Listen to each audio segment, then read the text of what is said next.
హరిపాదం అడుగున గంగా కలిపాపం తనుకడ గంగా హరిపాదం అడుగున గంగా కలిపాపం తనుకడ గంగా వ్యాసం ఇతిహాసం ఆ వ్యాసుడు ప్రవచించంగా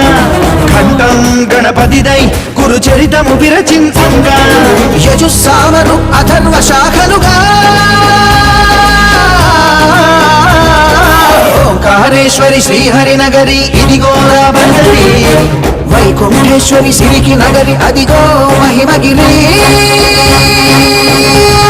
ఈ కొండపై వాగండగా ఆ విష్ణు పాదమే వెలసింది వేదాలనే విభజించిన శ్రీ వ్యాసపీఠమై విరిసింది అరటనంద జలద